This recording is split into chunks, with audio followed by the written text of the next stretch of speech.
Hallelujah. Tunay nga po itong aming danangin, Panginoon, sa inyo. Hallelujah. Minsan pa po ating awitin. Dalangin ko'y makita ka,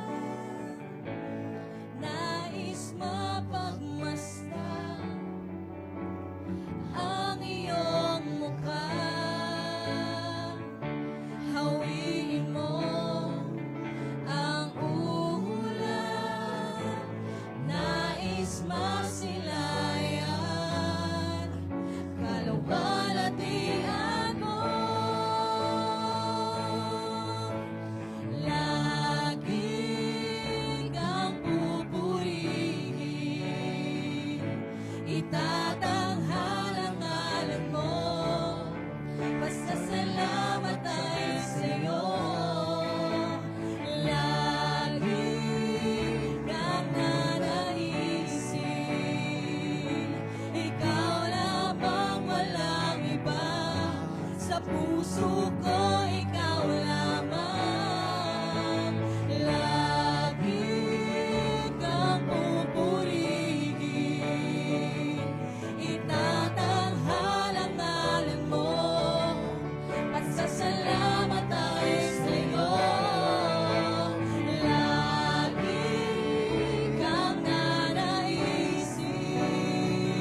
tunay nga mapaglingkuran ka, Panginoon. Mapasalamatan ka, Panginoon, sa aming buhay, Lord. Sa inyong patuloy na pagpapala sa amin, Lord Jesus, at patuloy na pagsama, Lord.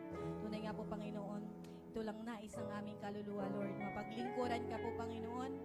Mapurihan ka at mapasalamatan ka po, Panginoon, sa lahat ng iyong katapatan sa aming buhay, Lord Jesus.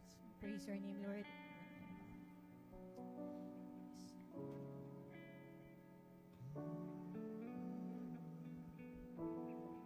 Hallelujah. Manatili po tayo na nakakonect sa ating Panginoon. Yes, Lord. Taas po natin ating kamay. Let's just remain in an atmosphere of worship.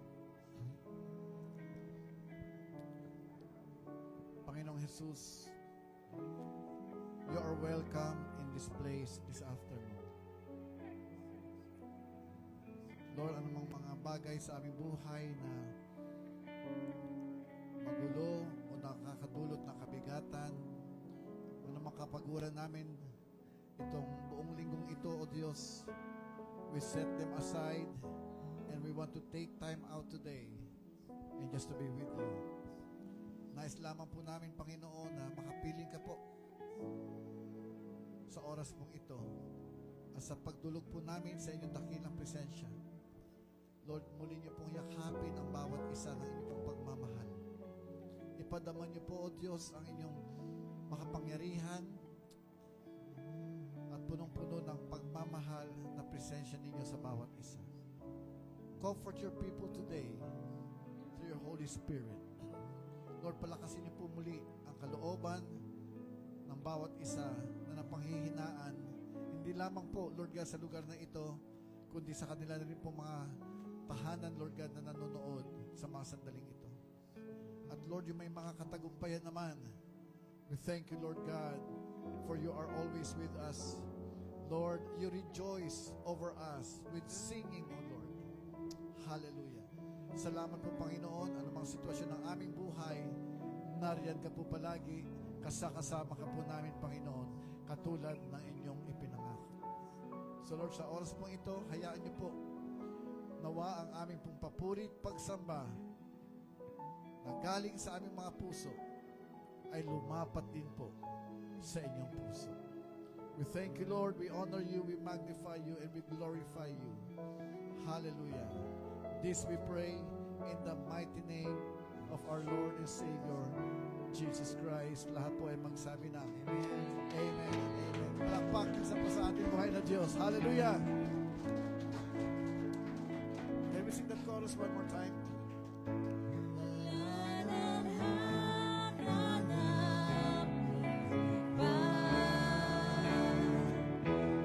Come on, let's sing it to the Lord.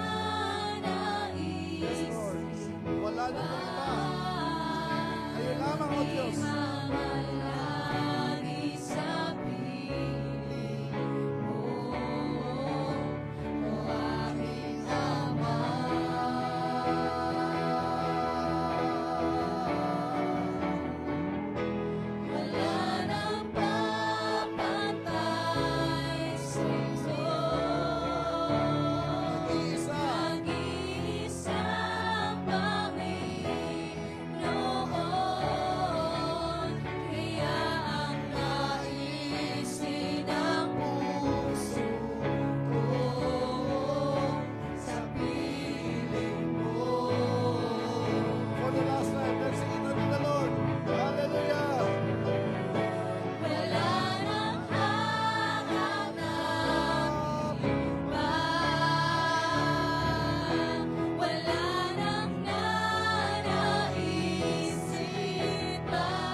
Praise the Lord.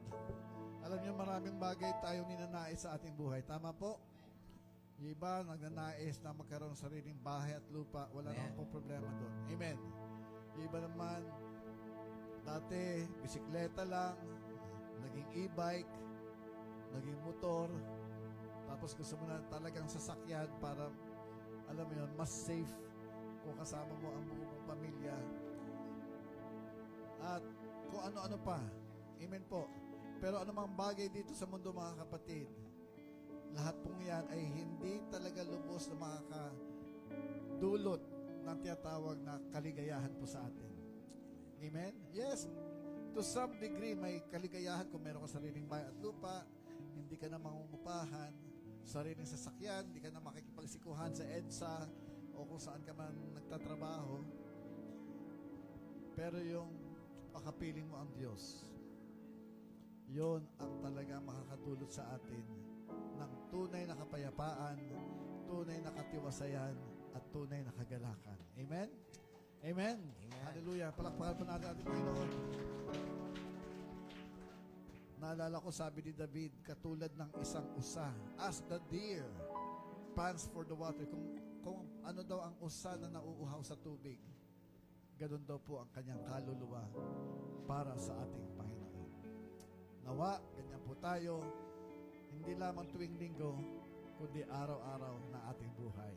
Amen. Okay, sige po. Let us welcome one another with the love of the Lord. Umikot po tayo. Let us give everybody a God bless you welcome. Pero pag sabi mong God bless you, yung tao sa iyong puso, lalaki sa lalaki, babae sa babae, pwedeng magyakapan, lalaki sa babae, magkamayan. Hallelujah!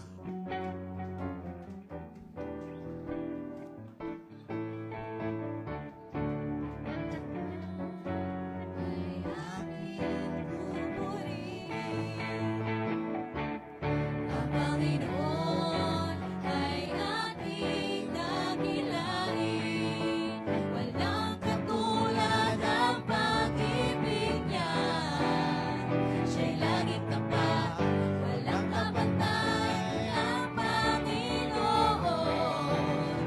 Sa aking buhay, dakila siya, dakila siya. Dakila siya, dakila siya. Kahit maglaho ang buong mundo, tanging si Jesus ang sandigan ko. Kahit maglaho, Kahit maglaho ang buong mundo, tanging si Jesus ang sandigan ko. Dakila siya, dakila siya. Sinong dakila? Dakila siya, Sino? dakila siya, dakila siya.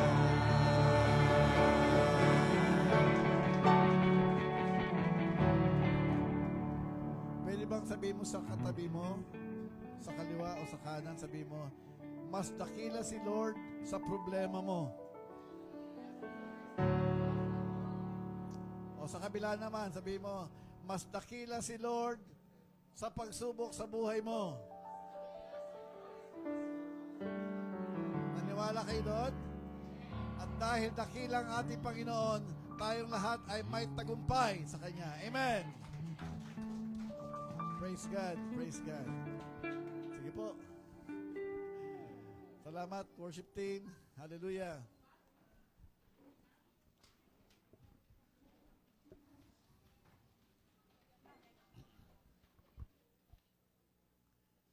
Okay. Batiin mo ulit katabi mo, sabihin mo, Happy New Year pa rin. New Year pa rin po ngayon. Bagamat tayo po ay nasa kalagitnaan na ng buwan ng Enero, no? Today is January 18. Tama po? At nais ko po kayong batiin ng isang mapagpalang hapon, hindi lamang dito sa ating bulwagan, kundi pati na rin po sa timbahay, ang ating timbahay na patuloy pong tumututok at sumusubaybay sa atin. Amen? Ayan. Alright. So sige po, hindi ko na po patatagalin dahil alam ko po sabik na tayo makapakinig ng salita ng Diyos. Amen? Andito pa po ba tayo? Pero po, bago ko po ipakilala meron po tayong, actually hindi na rin siya bisita, siya rin po ay kapamilya na, no? Dahil tuwing nandito po sila, ay atin po sila nakakasama dito ngayon. Atin po sila nakakasama sa atin pong gawain, no? Pero bago ko po sila muli tawagin at ipakilala sa inyo, ay gusto ko lang po i-emphasize ulit, no? This year, para po sa akin, ang inaano ng Panginoon is, this is the year of transition, restoration, and double portion. Amen? Sabi natin transition. Kasi araw-araw ng ating buhay, we experience transitions, right? Katulad po ng aking ipinahayag last week, no? Magmula sa sanggol, magta-transition sa pagiging bata, yung bata magta-transition sa pagiging teenager, tapos young professional, adult, so on and so forth, di ba? So, nararanasan po natin yan. And ang isa natutunan po natin last week is we have to adapt. Sabi natin, adapt. Yan po yung mga bagay na natutunan ko nung kami po ay nagbakasyon sa ibang bansa, no? Galing sa tropical country, patungo sa winter country, ay talagang transition po yun and we had to adapt. Okay? Ganon din po spiritually. Dati tayong makalaman, ngayon po spiritual na by God's grace. Dati tayo nasa kadiliman, ngayon nasa kaliwanagan na. At dati tayo makamundo, ngayon mga makalangit na. Amen? So dapat nag-a-adapt po tayo sa panibagong buhay po natin sa ating Panginoong Jesus. Amen? Okay. Alam ko dati, tuwing linggo wala tayo sa church Tama po? Kung saan-saan tayo lumalaboy-laboy. Pero ngayon, nagbago na po ang ating pamumuhay. Tuwing linggo, laman na tayo ng tahanan ng Diyos. Amen? Sabi mo ka sa katabi mo, ako'y nagagalak, nandito ka ngayon. Alam mo, kung hindi ka kinausap ng katabi mo, malungkot yan. Alright, sige po. Ulitin natin. Sabi mo, ako'y nagagalak, nandito ka ngayon. At ako rin po ay nagagalak, nandito ang bawat isa ngayong hapon na ito. Amen? Alright, so ngayon po ay tuloy-tuloy na tayo. Bago ko po ibigay ang mikropono sa atin pong tagapagsalita, akin po munang nais pakilala ang kanyang napakagandang may bahay. Yan po si Ate Michi. Na-meet na po natin sila, di ba? Yan si Ate Michi. Well, andito po ulit. At yung kanya pong kapatid na napakaganda rin po, no? Hindi ko lang alam kung sinong mas maganda sa kanilang dalawa. Sabi ni Doktor, malabo na raw mata. Okay. Anyway, si Ate Maricar, tama po? Ayan. Okay, first time po niya rito. So ano po sasabihin natin sa kanya? Ready? 1, 2, 3, and...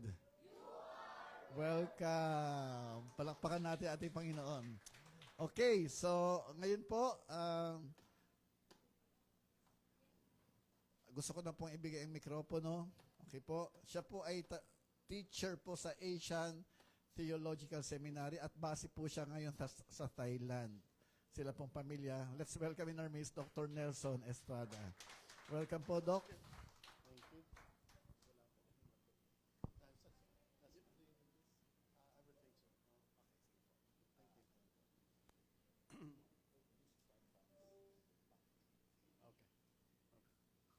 Well, good afternoon, everyone.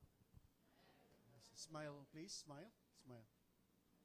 Marunong kayo mag-smile, ano? Sige nga. Okay. So, again, we are very thankful and privileged to be back for quite, I think the last time we were here was last year, May. Ganun ba? And kaya po ako nabalik ngayon kasi na-invite ako sa Mount Moriah. tapos dito uli kay Pastor Rainier. I'm currently teaching sa Asian Theological Seminary for it's a module course for 2 weeks. But we are based in Thailand at the moment because of the university and seminary where I teach. So nakabisita ho kami dito sa Pilipinas para magturo. Tapos to have fellowship na rin during Sundays. Okay. By the way, Merry Christmas uli. Mukhang Pasko pa dito sa inyo. Wala na yatang babaan ito. Which makes the whole setting festive, no? I'd like to share something with you. At kamo na, hanggang anong oras tayo? 4 o'clock, is it? 5? Puro. Oh, you finish at 5. Pero I can finish in 10 minutes, tama? Okay. Maikli lang kasi ito eh. Maikli lang itong share ko sa inyo. A very simple understanding of a story in the Bible na many of you, hopefully, many of you are already familiar of this story.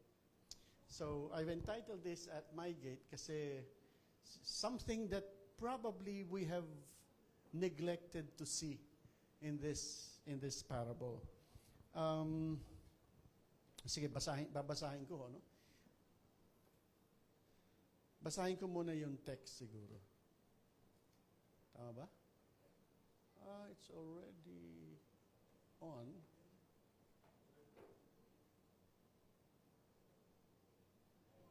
Yun. So this is found in the Gospel of Luke.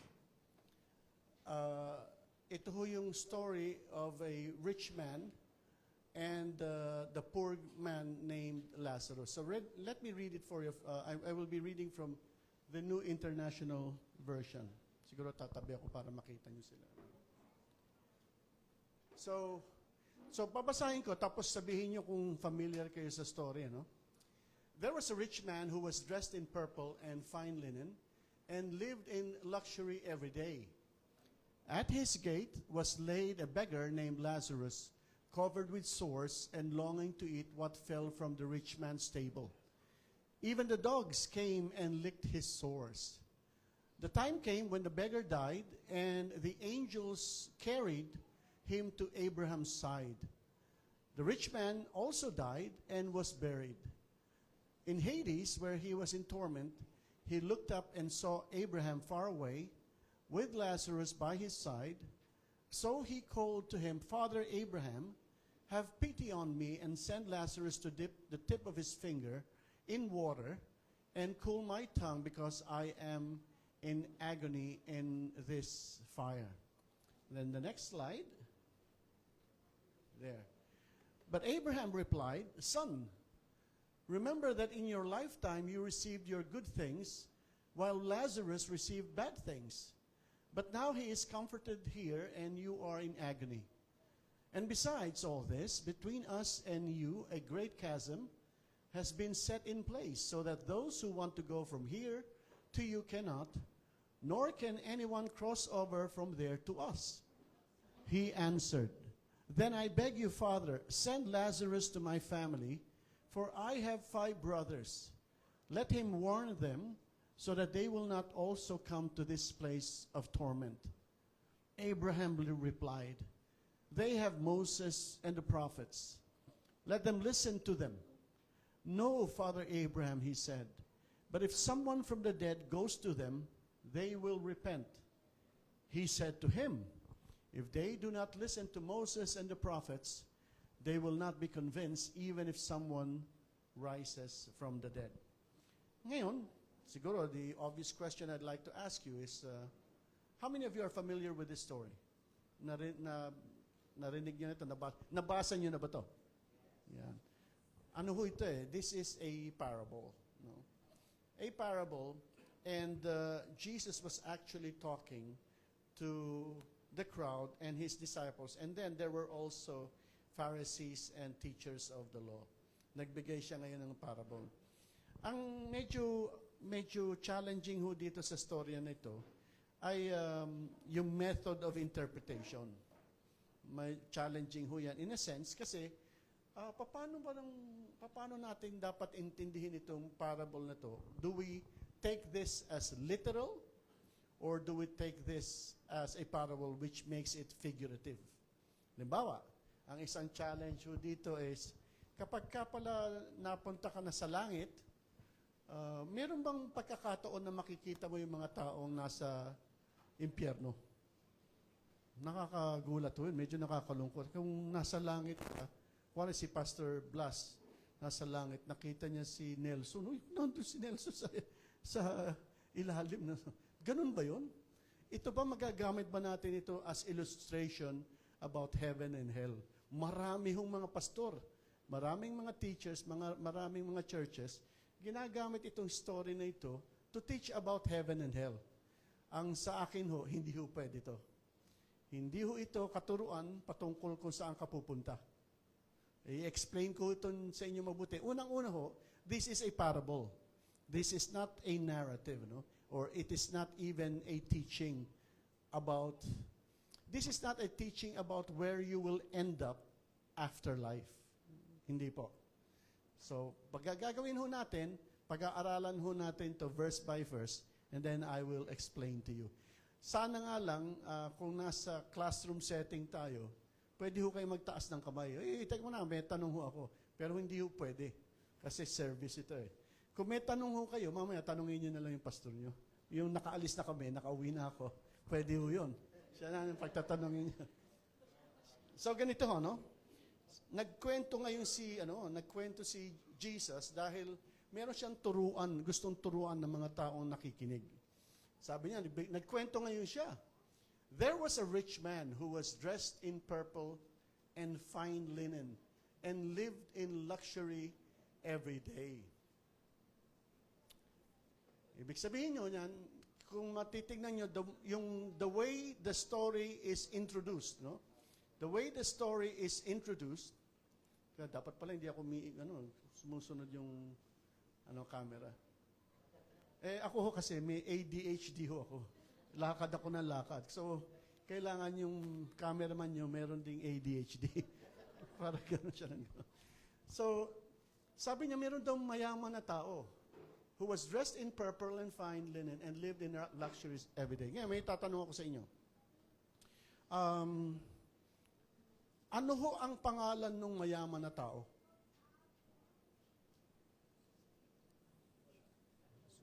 Meron ho yun, nakalagay, Pastor Blas. Hindi ba? Hindi. Hindi pwede. Wala nakalagay. Ibig sabihin ho niyan, kapag ka nagbabasa kayo ng narrative, lalo na kung figures of speech, lalo na kung parable, it was not the intention of the author for you to know the name of the person. His intention was for you to name his identity should be attached to his status, not to his name. Kasi kung importanteng ilagyan siya ng pangalan, sasabihin ho ng author yan. Ang hindi niya ginawa ay yung lagyan ng pangalan, pero nilagyan niya ng status. Unang pinakilala niya, meron daw mayaman. Doon pa lang, alam mo na kagad, pag binasa mo, mayaman ito, na taong ito. Ganyan. At ang description pa, sa kanyang social status, is that he was dressed in purple and fine linen.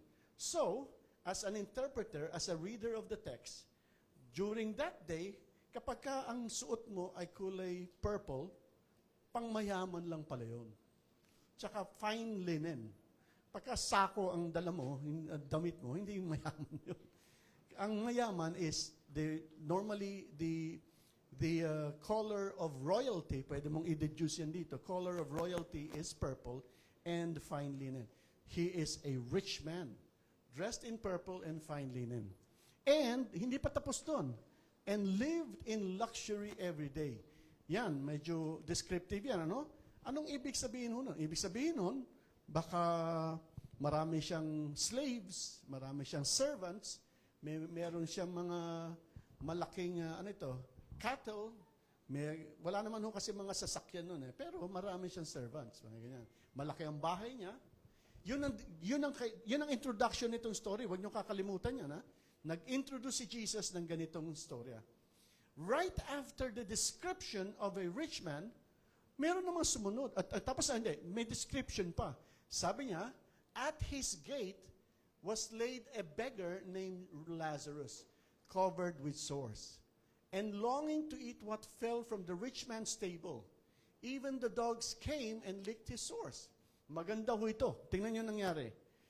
Ang second character na pinakilala dito sa storya, sa parable, ay may pangalan. Ang pangalan, Lazarus. Napaka-importante nito kasi para hindi nyo makalimutan yung identity nung ano. Pwede naman sabihin beggar lang eh. Pero kasi personal ito, nilagyan ng pangalan. At ang sabi dito, he was covered with sores and longing to eat what fell from the rich man's table. Yun hong mayaman, ano ang sinusuot niya? Dressed in purple and fine linen. Itong mahirap, ano ho ang suot niya? Pigsa. Yun. So tingnan niyo, akala niyo, noon siguro hindi niyo napapansin yan, pero may point of contrast sa kanilang kaanyuan. Yung isa, dressed in purple and fine linen. Ito namang isa, dressed in all sorts, pigsa, tigyawat, kung ano-ano. Lahat na, nasa kanya na. No? Yung isa, dressed in purple. Tapos ito namang isa, dressed in dog's saliva. Dinidilaan pa yung pigsa ng mahirap. So, meron ba layunin yun? Meron ho. It is, ang pinapakilala ho ni Jesus dito, is a complete opposite, complete contrast of characters. Napakahalaga ho niyan pag nagbabasa kayo ng parable o napapakinggan nyo. So, hindi ho basta sinasabi lang na merong isang mayaman at merong isang mahirap. Nilalagyan ho ng description, tapos nilagyan ng details para malakas na contrast yan. Sabi doon, his name is Lazarus, covered with sores and longing to eat what fell from the rich man's table. Ang tanong ho sa akin ng mga estudyante minsan is, Kuya Nelson, bakit itong rich man walang pangalan, tapos itong isa, yung beggar, merong pangalan? No? Magandang tanong ho yun. Kasi, kaya ho pinangalanan itong poor guy is to identify responsibility. Halimbawa, minsan meron nagpakilala sa akin na nag-i-speak ko kasi sa mga conferences sa iba't ibang bansa, sa iba't ibang meeting. Pinakilala ho ako, sabi niya, this is Dr. Nelson Estrada. We would like to welcome him. And we also would like to welcome his wife. Ganon. Tapos sinabi ko, I'd like for you to meet my wife who is seated at blah blah blah. After the meeting, lumapit ho sa akin yung isang umaten. Sabi niya, that is quite rude of you. Sabi niya, ako sinabihan, why didn't you even, your wife has a name. Don't simply say, this is my wife. Rather, I should have said, this is Michi, my wife. Ganon. Kasi minsan kaya kinakabahan ako, baka ibang pangalan mabanggit ko eh. So, kaya kailangan, kaya minsan naninigurado ako, wife na lang. Kung biglang iba nabanggit ko, mas delikado ako noon. Anyway, kinorek ako, no? Sabi niya, she has an identity. She is a person, and she belongs to you, and you belong to him. You belong to her. Yun ang description niya. Dito, kaya ho pinangalanan yan, kasi itong si Lazarus actually belongs to the rich man. Bakit po? Dahil ho dun sa salitang, tingnan niyo yung verse 20, sa umpisang-umpisa, at his gate. Hindi ho gate ni Lazarus, kundi yung gate ng pamamahay ng rich man. May possession na ho yun. Ibig sabihin, ito, gate ko to, akin ito. At dito sa gate na ito, merong isang beggar, ang pangalan niya Lazarus. Ibig sabihin niyan, uy, teka muna, akin ka, responsibilidad kita. Yan ho ang nangyayari dito sa unang verses pa lang. It's not simply a contrast of characters, but it is also a declaration of responsibility and ownership. Kaya pinangalanan. Kapag ka beggar lang, maraming beggars yan eh. Pero itong Lazarus na ito, he belongs to you. It is your responsibility to look after that beggar at your gate. The name of this beggar is Lazarus. Tapos tumuloy na yung contrast. You are dressed in fine linen and in color purple. He is dressed in sores and licked by the dogs themselves. Complete contrast. Ngayon, nakikita ko yung mga mata nyo, parang ngayon nyo palang nakita yung contrast na yun. Tama ba? Ngayon nyo palang nakita yung ganyang presentation. Huwag nyo kakalimutan, napaka-importante ho yan. No? Kasi mamaya, paano ang application na gagawin natin? No? So sabi dito, and longing to eat what fell, ayun, he is longing to eat what fell from the rich man's table. Not from anyone's table, not from the restaurant, not from any place where you can eat, but rather specifically at the rich man's table. So meron ng establishment of relationship and accountability. Hindi mo pwedeng paghiwalayin yung dalawang yan. Kahit na ayaw ng rich man, yan ang description ni Jesus. Si Lazarus din, kung ayaw niya dun sa rich man, hindi rin pwedeng humiwalay sa description ng parable. Very significant ko yan. Mamaya, pakinggan niyo mabuti kung paano natin gagawin na application to. No? And then, verse 22, the time came when the beggar died, and the angels carried him to Abraham's side. Let me ask you this question. Kuwari, nasa classroom tayo. Tapos mamaya mag-exam tayo, magte-test tayo. Tingnan natin kung sino pupunta sa langit. Kung sino pupunta doon sa paradise o sino pupunta. Sige. So dito, sabi niya, the time came when the beggar died and the angels carried him to Abraham's side. The question is, ano ba yung ginawa ng beggar that he deserved to be carried by the angels? And went to Abraham's side. Ano ba ang ginawa niya? What was his merit to receive such kind of a result after he died? Wala. Minsan may sumagot doon sa classroom ko, sabi niya, the best way to reach paradise or to Abraham's side is to die poor. Ganon, no? Hindi naman ganon. Hindi pwede yun. Hindi naman sinabi yun. Kasi itong beggar is not a primary character. The primary character ho dito sa parable is the rich man and Abraham. Pagka ho nagbabasa kayo, lalo na sa narrative, kung sino ho yung mga nagsasalita, yan ang mga primary characters. Kung sino yung tahimik, secondary lang yan. So dapat nakafocus kayo doon. So sabi dito, he was carried to Abraham's side. Oh, by the way, hindi ho sinabing he was carried to heaven.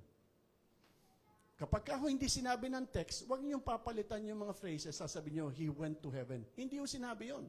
So this is not about going to heaven. It is about being rewarded because of a specific situation. Tapos sabi naman dito, the rich man also died. Namatay din yung rich man. Pero was buried. In Hades, ito naman yung torment, place of torment, where he was in torment, he looked up and saw Abraham far away, with Lazarus by his side. Napakasakit nun. Sipin mo, namatay si Lazarus, he was even carried by angels and placed him on Abraham's side. Itong rich man, namatay din siya, pero napunta siya sa Hades, tapos nakita niya na si Lazarus katabi ni Abraham. Insults of all insults, no? Hindi ba sana kung nakita na lang niya si Abraham, o kaya tapos nakita niya si Lazarus katabi pa si Abraham. Parang ano yan parang, limbawa, nakita mo na minsan kasama ko si Brad Pitt. Very sikat na artista yon. May isipin kayo, ano meron kaya si Kuya Nelson na naimbitahan siya sa party o pamamahay ni Brad Pitt, mga gano'n. Dito, si Lazarus katabi ni Abraham. Kaya ang sabi ho sa verse 24, so he called to him, Father Abraham, have pity on me and send Lazarus to dip the tip of his finger in water and cool my tongue because I am in agony in this fire. Ngayon, kaya ho kinaklaro ko kanina, this is not a story about heaven and hell. Kasi kapag in-insist nyo yun, ang ibig sabihin ba kapag ka nasa heaven ka, you can actually dip your finger in water tapos mag-reach down ka dun sa hell para matulungan yung mga nasa impyerno? Hindi ho pwedeng ganoon. This is a figure of speech. It's a parable. Ang significant ho dito is yung lesson ng parable, not the details. Okay? Kaya mag-iingat ho tayo sa mga nagtuturo at nagpipreach na gagamitin nyo itong story nito about where do bad people, rich people go. No, this is practically just a parable, and there's a different purpose and focus of this story. So nagmakaawa ho siya, Father Abraham, have pity on me and send Lazarus to dip the tip of his finger in water and cool my tongue, because I am in agony in this fire. Napansin nyo, si Lazarus hindi nagsasalita kasi secondary character la siya. Nasusundan niyo po ho ako. Okay. Sino hong feeling nyo nasa impyerno kayo ngayon? Wala, ano? Huwag tayong pupunta ron. No. Pero hindi ho kasi. This is not about heaven and hell. It's about a specific powerful lesson which I will emphasize later on. Tapos, nagsalita na ngayon si Abraham. Kasi ito ho yung father ng Jewish nation. But Abraham replied, Son, remember that, yun mahalaga ho yung son, may sense of responsibility. Remember that in your lifetime, you received your good things, while Lazarus received bad things. But now he is comforted here, and you are in agony. Isipin niyo yun. Ibig sabihin ba, kapag ka mayaman ka, diretso ka na ng hell? Hindi naman. Ibig sabihin ba, pag beggar ka, diretso ka na kagad sa heaven? Hindi rin ho. Pagka ba mahirap ang buhay mo dito sa lupa, sigurado nang pupunta ka sa langit. Hindi ho yan ang sinasabi dito. Sinasabi dito, may point of contrast uli. Kung may point of contrast nung unang verse na binasa natin, nabaligtad na ngayon. Yun ang sinasabi niya. And besides all this, sabi ho doon, between us and you, a great chasm has been set in place, so that those who want to go from here to you cannot, nor can anyone cross over from there to us. Ano po ang ibig sabihin nun? Ang ibig sabihin nun nito is that, sinabi, meron daw malayo na yung gap between them. Pero figure of speech lang ho yun. Ang sinasabi ho dito is that kung anuman ang ginawa mo nung nabubuhay ka, ay hindi mo na mairi-reverse yan. So kung ano man ang ginagawa natin ngayon, minsan iniisip natin, uy, meron pa akong panahon para palitan to. O kaya, pagdating ko na lang sa afterlife, meron pang, siguro kaya ko pang baligtarin na sitwasyon. Ang sinasabi ho dito, hindi na. O kaya, pagdating mo sa final destination mo, magbabayad, maglalagay na lang ako. Hindi rin ho pwede yun. There's a great distance na. Hindi ho kayo magkakaabutan. Mahalaga hong teaching to dahil minsan naiisip natin, lalo na ho yung mga mahilig mag-pray sa mga ancestors natin. Ano? Kung tayo ho ay nananalangin pa sa mga ancestors natin, minsan mga kamag-anak o mga patay na. Lalo na pagpatay na nananalangin to, pwede ba, can you look after us while we're here on earth? Dito sinasabi, pagka pala namatay ka na, hindi na. Hindi ka na makakahingi ng tulong sa kanila at hindi ka rin naman nila matutulungan na. Mahalaga ho yun. So while you're here on earth, complete the mission that God has asked you to do. Ngayon pa lang gawin mo na. Kaya po sabi dito, he cannot, nor can anyone cross over from there to us. Alam nyo, napansin ko na kapag ka pala umiidad ka na, ako lang naman, palagay ko, ako sa tingin ko, ako pinakamatanda dito. Hindi, yung asawa ko mas matanda ho sa akin, so konti. So, pero yung madalas ko, meron ako nakakalimutan pag nagdadrive ako, tapos meron kami makakalimutan sa bahay, naiinis na ako sa sarili ko. Dahil bakit no, natatandaan ko, ngayon medyo nagiging, makalimutin na ako. Nakakapikon ba doon? Babalik ka, susukatin mo, babalik na naman ako para lang doon. Hindi mo na magawa, no? Dahil, unless it's really, really very important. Meron ng mga nangangatuwiran, sabi nila, palagay ko, pagka napunta na ako doon, pwede kang makabalik. Dito raw po, katulad ng sinabi ko kanina, kapag ka ikaw nag-crossover ka na from your life now to your other life, wala na hong balikan yan. Nagawa na yung dapat gawin, hindi ka na makakabalik. Hindi katulad pagka may nakalimutan ka lang sa bahay, makakabalik ka. Dito, hindi. Maaaring sa tingin nyo, napakasimple nitong story nito. Hindi ho. Meron hong important lesson yan later on. No? And then, sabi ho dito, si rich man sumagot, he answered, "Then I beg you, Father, send Lazarus to my family, for I have 5 brothers. Let him warn them, so that they will not also come to this place of torment." So that they will also not come to this place of torment. Eto na. Napakahalaga ho nito kasi akala ho ni rich man is that since Lazarus has won favor to Abraham, Abraham can actually command Lazarus to go back and take care of the business that the rich man can no longer take care. Minsan, isipin natin, yung mga nasa impyerno, wala na talagang permanent na yan. Pero sabihin daw ng mga nasa langit, makaka-reach down pa to help their relatives and family. Dito, hindi ho din yung sinasabi. Sabi dito, you cannot.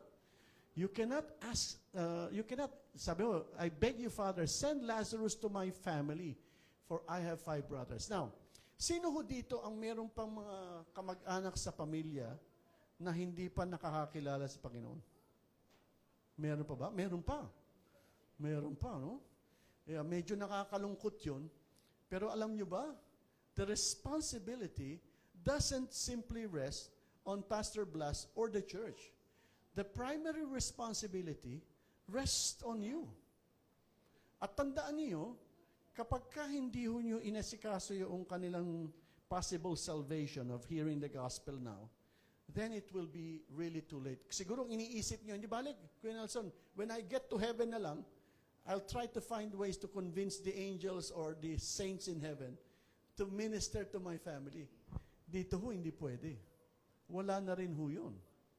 Kaya ang sabi dyan, nagmamakaawa ho si rich man. Nagsalita ho si Abraham. They have Moses and the prophets. Let them listen to them. Parang sinasabi, meron ng mga warnings noon, makinig na sila noon. Dapat nakinig na. Sabi noon ni rich man, "No, Father Abraham," he said, "ganito na lang gawin natin. Pagka yung patay na, ay sila ang bumaba at nangaral sa mga buhay pa ngayon, sigurado makikinig yung mga yan." Alam nyo, nakapakinig na ho ako ng mga istorya na, actually kailan lang meron ho ako nabasa sa news na yung nakaburol na, tapos magse-service na ho sila, bigla hong binuksan yung yung nasa loob ng kabaong, tinulak niya yung coffin niya, kasi nabuhay ho siya huli. Hindi ho siya inimbalsamo or what nabuhay siya, nagkaroon ng misdiagnosis, and ang nangyari pala, babae ho, she was in coma for quite some time, pero wala daw hong heartbeat For some reason, nabuhay siya huli, nagtakbuhan ho yung mga tao. It was a fascinating story that I read from the news, which was quite weird. Ito yung sinasabi ngayon ng rich man. Ang sabi niya, sigurado ko, kapag ka si Lazarus bumaba at nagpunta sa aking pamilya, makikinig na ang aking pamilya. Kasi can you imagine a dead person rising up again and preaching to them or correcting them of what they need to do? Sa palagay ko, kung ako nandoon, nakita ko nga yung isang patay na kakilala ko at nabuhay, palagay ko makikinig ako. Alam niyo, sabi ni Abraham, he said to him, if they do not listen to Moses and the prophets, they will not be convinced even if someone rises from the dead. In other words, kung hindi sila makikinig dun sa mga taong nangangaral pa sa kanila nung buhay pa, itong mga buhay na nangangaral sa kanila, kahit buhayin mo ang isang patay, hindi na talaga sila makikinig. Ngayon, ito, anong ibig sabihin nito sa atin ngayon? Ang tanong ho ngayon sa atin, ano ba ibig sabihin nitong parable na to? What is Jesus trying to say? Well, I have already emphasized this in the first place. Ano ba ang relationship nitong dalawang taong ito? Sinabi ko kanina, kaya nakita niyo dun sa title ng sharing ko, At His Gate. Ngayon sa atin, At My Gate. Figurative ho yan. Figurative. Pero alam niyo ba, that each person in this room right now, meron ho kayong, maaring wala ho kayong gate, Pero ang ibig sabihin ho nito, each person in this hall, or in this gathering right now, meron ho kayong kakilala sa buhay ninyo na binigay as your responsibility. Meron yan. Sige, kuwari, pinapikit ko kayong mata na ngayon, tapos, quickly think of a person that you know that has not believed in the Lord Jesus Christ yet. Meron ho kayong may isip kagad. The fact na meron kayong na-identify na isang tao, yun ho yung tao who happens to be at your gate. Kasi gate ho nung rich man yun, and at his gate is Lazarus the beggar. Ang ibig sabihin niyan, there was a responsibility that was established. Right at this very moment, sa eskwelahan, sa opisina, sa bahay, sa families, relatives, gatherings, whichever, there is somebody that keeps popping in your mind or in your presence that you feel that the Lord has given you the responsibility to share the gospel. Kasi kung hindi, katulad na nangyari dito sa rich man, it was already too late for him to warn his family. Ayaw niyang yung family niya to end up like him who went to Hades. Nakakalungkot ho ito kasi akala natin it's always the responsibility of the church to share the gospel. Maaring ganun nga, pero in reality, you are a rich man. By responsibility, you have somebody that you need to share the gospel to. The question is, gagawin mo ba yun? Hopefully, the lesson that we're receiving here is that do not act until it's too late. Kasi kapag ibig sabihin ba ito, Kuya Nelson, kailangan mamatay muna ako? Not necessarily so. Ngayon pa lang na nadinig mo itong message na ito, you need to act now before it's too late. At kapag hindi mo na i-share yon doon sa taong yon, baka maaaring mauna pa siya sa iyo, that is your responsibility. Kasi nineglect mo the person at your gate. Can you hear me? Ngayon, tanong dyan is, anong gagawin natin? Anong gagawin ko? What am I going to do? Well, later on, in a very short moment, challenge ko na kayo kung sino itong person na ito, person or a number of persons that you need to identify and need to accept to be your responsibility. At kapag in-accept mo yan, walang talikuran yan. Kailangan harapin mo yung responsibility mo that you need to tell them about the gospel of the Lord Jesus Christ. Kasi hindi lang sa nakakaawa ang magiging sitwasyon niya, ikaw din, katulad ni rich man, you have to bear the responsibility of whatever happens to your family. Itong rich man na ito, siya na ho ang may responsibility sa mangyayari sa kanyang pamilya kasi hindi sila nakinig kay Moses and the prophets.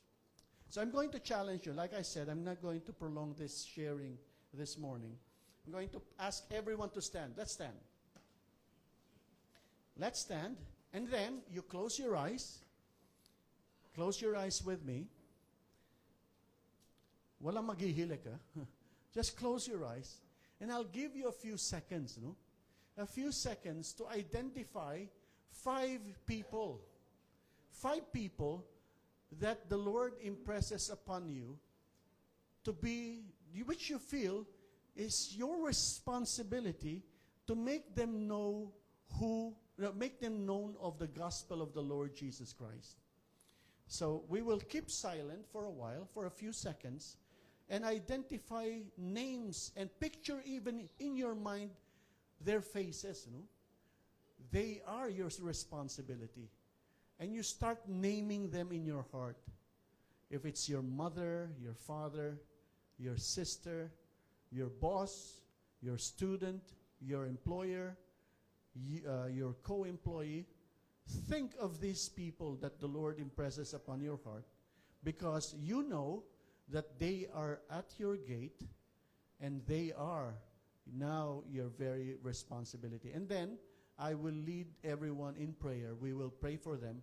This is the beginning of our evangelism action upon them as we start to pray, and then you will take action in the next few days or weeks or months to work on them to believe and receive the gospel of the Lord Jesus Christ.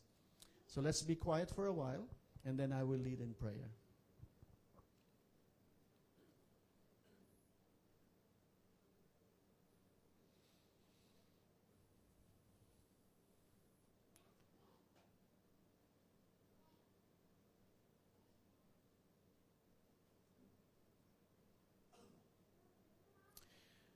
I'm sure you have already identified some people, no? So the next thing I'd like for us to do is that we will lift up these names before God. We will pray for them, and we will pray for ourselves, and we will ask God to establish that bridge between us and give us the right words and the courage to share them the gospel of the Lord Jesus Christ. So let's pray. Our Lord Jesus, we thank you so much for what you have done on the cross for us. Thank you, Lord God, for you yourself have taken an action, or took action with the fact that you died on the cross following the will of the Father for our salvation. And because of that, Lord God, we are assured of fulfilling our mission and going to heaven with you. But at the same time, Lord God, while we're here on earth, we have a responsibility to do. We have a responsibility to undertake, Lord God. And part of that responsibility is for us to promise that we will complete this mission. And in our minds and in our hearts right now are 1, 2, 3, 4, even 5 names that you have impressed upon us. That they are our responsibility. That they are at our gates, that they are and will receive the gospel of the Lord Jesus Christ, knowing, Lord God, that it's through the Holy Spirit, if we bring the good news to them, and that you will equip us and give us the right words to minister to them, the seed of faith will be planted in them, and they will be guided to the path of righteousness through our Lord Jesus Christ. We will bear this responsibility, Lord. We will take this responsibility upon us, that we will pursue and continue to share the gospel with them. Thank you for this reminder, Lord God, from the parable of the rich man and Lazarus. Thank you also, Lord Jesus, for we know that when that time comes and that we will meet these people that you have placed upon our gates, we will not hesitate at all to share with them what Jesus has done on the cross. And we pray, Lord Jesus, that you will give us the wisdom and the strength, the power and the knowledge to lead them to the path of righteousness. We praise you, Lord Jesus. We thank you for reminding us of our responsibility. We give you all the praises and all the glory in Jesus' precious name. Amen. Amen.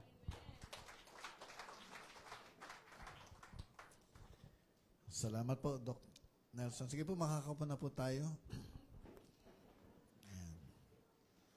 I think that's the shortest message na narinig natin. No? Anyway, na-bless po ba kayo? kung okay lang po, ay medyo susugan ko lang, no? Ako, actually, na-challenge po ako dito, no? Dahil nakita ko po ito in a different angle, no? Sa ibang anggulo. Yung challenge po ni Dr. Nelson na yung itong rich man ay hindi po niya nagawa yung kanyang responsibilidad na ibahagi yung mabuting balita sa kanyang pamilya. Dr. Nelson can correct me if I'm wrong. Pero ang nakita ko, kasi siya mismo, hindi niya marahil tinanggap yung gospel, kaya hindi niya ito na-share sa kanyang pamilya. Kaya siya napunta doon sa Hades. Nakuha po ninyo, mga kapatid? No? Kaya nga po napakahalaga, sa pagdalo po natin dito sa church, no? Huwag lang tayong dalo ng dalo for the sake na makadalo ka. Ay, para walang masabi si pastor, para walang masabi si ganyan, di ba? Kung sino man nag-invite sa'yo, sige na nga, pupunta ako dyan. Tapos yung kung ano tinuturo dito, hindi mo naman tinatanggap, hindi mo pinaniniwalaan. Kasi kung hindi mo tanggapin yan, hindi mo yun rin yan masishare. Tama po? Kasi ang nag-strike sa akin dito, yung sinabi ni Abraham, nariya sila Moises at ang mga propeta, makinig sila sa kanila. Ang sagot ng mayaman, no. Marahil siya mismo, hindi siya nakinig kay Moises. Siya mismo, hindi rin nakinig sa propeta. Kaya kilala niyo yung mga kapatid niya, ito lang, na-imagine ko po, no, na naririnig na nila yung katuroan ni Moises at naririnig nila yung katuroan ng mga propeta, pero hindi pa rin sila nakinig. Kaya, para kay doon sa, sa mayaman, siguro kung may mabuhay sa pagkamatay, doon sila makikinig, no? Parang ganon. Anyway, yun po, no? Ang ano po rito, yung responsibilidad natin eh. Amen? Yun yung naano ko dito, yung tayo po lahat ay may responsibilidad. Una, sa sarili natin, na tanggapin natin ang mensahe ng ating Panginoon. Amen po. Kasi hindi mo mababahagi yan kung ikaw mismo hindi mo tinanggap. Amen? At hindi natin madadala yung tao sa church kung ikaw mismo hindi ka nag-church. Tama? We cannot bring people or we cannot take people to places where we have not been. Hindi natin pwede sabihin sa tao, o ikaw maglingkod ka kay Lord, tapos ikaw naman hindi naglilingkod. Amen? So, yun lang po siguro yung gusto ko rin rin dito, no, na about responsibility. Una, sa sarili natin. Siguraduhin mo, ligtas ka. Tanongin mo mga katabi mo, ligtas ka na ba? Okay po? And then, pag tinanggap na natin yung gospel, pinaniwalaan mo yan, i-share po natin sa tao. Doon po sa mga tao na alam natin, nangangailangan din ng gospel. Amen po? Sinong handang tanggapin ang responsibilidad na yon? Salamat sa tatlong nagtaas na kamay. Thank you, Lord. At least may tatlo. Sinong handang tumanggap ng responsibilidad na yon? Alam niyo, ang ganda nung illustration ni Doc Nelson, no? Pag nagkamali tayo dito sa mundo, pwede nating itama, right? Kung may nakalimutan ka, pwede mong balikan. Pero ganun pala, no? Pag sa kabilang buhay, wala na. Kahit magtirik ng ilang kandila yung pamilya nating nabubuhay, wala nang balikan. Huwag mo isipin na, hindi, pag napunta naman ako sa impyerno, ipapanalangin ako ng mga kaibigan ko, mga nakamag-anak ko. Hindi po. Hindi ka na pwedeng ipanalangin, at kahit anong panalangin sa'yo, hindi ka na matatransfer mula impyerno patungo sa langit, no? Kaya dito pa lang, ayusin na po natin. Sabi mo sa katabi mo, ayusin na natin. Amen? Ayusin na po natin kasi wala na pong balikan yan. Amen. May natutunan po? May natutunan? Palakpakan natin ating Panginoon. So yun, siguro yun lang po gusto kong i-ano rin, susugan, no? Responsibilidad din sa ating sarili. Make sure tayo po ay may relasyon sa Diyos. Make sure tayo po mismo ay tinanggap natin yung mabuting balita sa Panginoon. At para pag ibinahagi natin, kumbinsido tayo, malaking posibilidad na makumbinsi din po natin yung ating binabahaginan. Amen? Wala pong iniwan eh. Halimbawa, meron ba akong bagong bukas na restaurant, pizza restaurant, no? Pizza parlor. Tapos sasabihin mo kaibigan mo, uy, kain ka dun. Masarap dun. Eh, paano pag tinanong ka, natikman mo na? Ano sasagutin mo? Hindi pa nga eh. Paano mo makukumbinsi yung taong yon na masarap yung pizza? Yung bagong bukas na pizza, kung ikaw mismo, hindi mo pa natikman. Tama po? So, dapat ikaw mismo, matikman mo yung sinasabing good news, yung gospel. Bakit ito good news? No? Kasi ito po yung ginawa ng ating Panginoong Hesus sa atin. At dapat ikaw mismo naranasan mo, dahil nanalig ka kay Kristo, dama mo sa puso mo, alam mo, ikaw ay ligtas na at naranasan mo ang presensya ng Diyos sa iyong buhay. At doon mo masasabi sa tao, tanggapin mo ito. At pag tinanong ka, bakit? Naranasan mo na? Masasagot mo, oo. The Bible says, taste and see that the Lord is good. Amen? Amen? Palakpakan natin ating Panginoon. So, sige po, tuloy-tuloy na po tayo. Dadako na po tayo sa ating pagbibigay. So, meron po niyang mga envelopes, no? May mga envelopes po dyan. Ilagay po ninyo kung yan ay tithes, kung yan ay offering. And then, tayo pong lahat ay magbigay. Okay? Tawagin ko na po yung mananalangin para sa pagbibigay. Yan.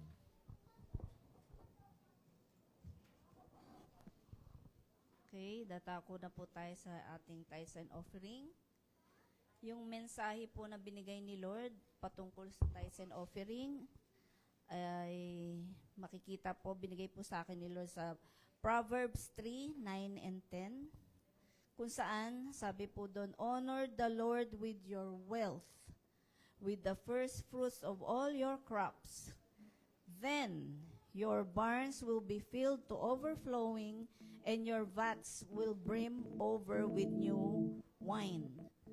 So, dito po, sabi, i-honor natin si Lord, yun nga, with our wealth. Then, saka, ipupuno ni Lord yung vats at anon po natin, yung barns. So, sa Tagalog, sa Kawikaan, parangalan mo si Yahweh sa pamamagitan ng iyong mga kayamanan at mula sa iyong mga pinakamainam na ani, siya ay iyong handugan. 10. Sa gayon, kamalig mo ay lagi nang aapaw, sisidlan ng inuman ay hindi matatapos.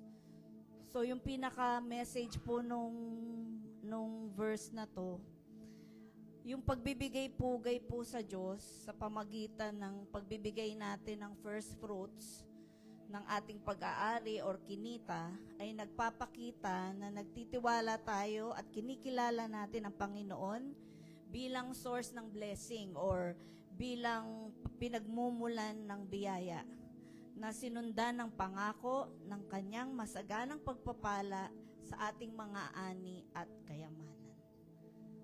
So, manalangin po tayo. Ama naming Diyos, maraming pong salamat sa lahat po ng inyong blessing, pagpapala. Tunay po, napakabuti nyo at hindi nyo po kami pinababayaan. Maraming pong salamat sa provisions. And right now, Lord, isang pagkakataon na naman para ibalik namin ang aming ikapo at ibigay ang aming mga handog. Panginoon, ang pagbibigay nito ay galing sa aming mga puso. Kilala niyo po ang bawat isa sa amin. Alam niyo po ang aming buhay at kinalalagyan. Nawa, Panginoon, ang tithes and offering na to ay maging kaaya-aya sa inyong harapan. At dalangin po namin na isang sentimo ay wala pong masasayang sa halaga na to. Ito po ay magagamit sa lalo pang ikalalaganap na inyong kaharian. So once more, O Lord, we honor you with our tithes and our offerings. In Jesus' name we pray. Pwede na po natin ilagay sa box sa harap yung ating ikaputhan.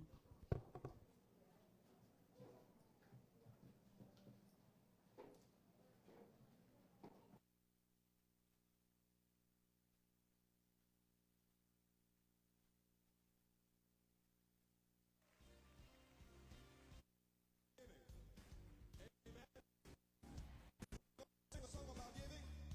Got some hand motions, and I want you to join with me, okay? Will you do that? Here we go. Give, and it will come back to you.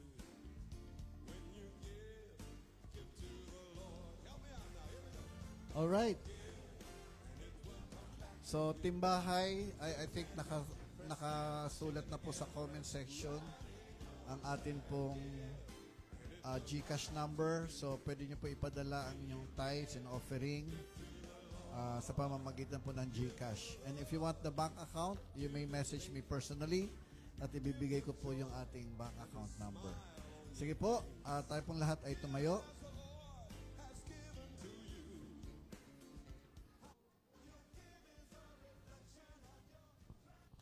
At ating pong iunat ang ating kamay sa ating pagbibigay, and let us declare blessing and ask the Lord for His blessings, that He will multiply all our giving. Amen?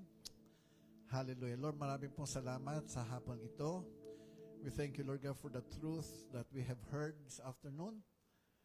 Mga katuruan, Lord, na marahil ay hindi pa po namin nakita sa ibang anggulo, Lord, patungkol po dito sa parable na patungkol po sa mayaman at si Lazarus.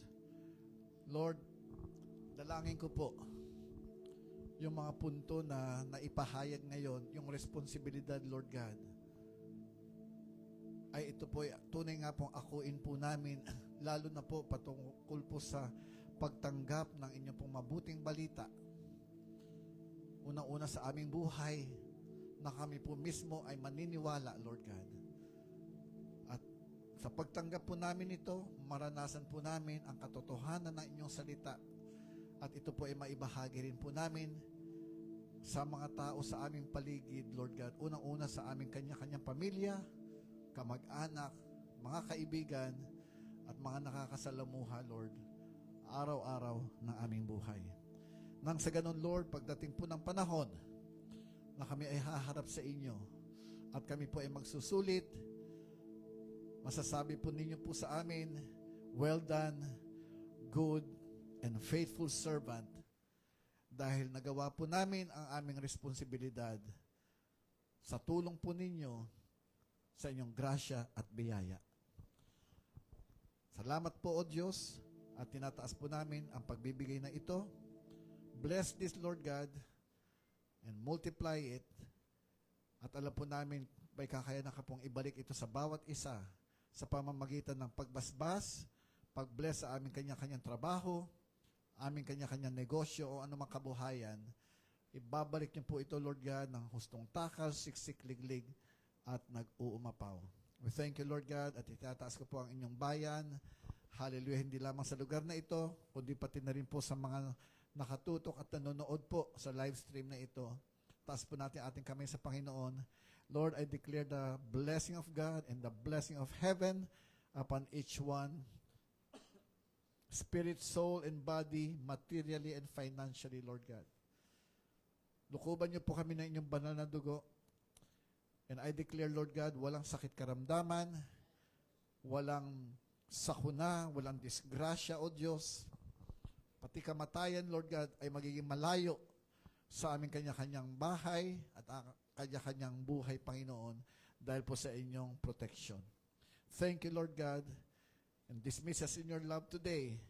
At dalangin ko po, Lord God, na tunay nga po aakuin namin ang responsibilidad na ibahagi ang mabuting balita sa aming mga kapwa, Lord God. We thank you, Lord God. We honor you. We magnify you.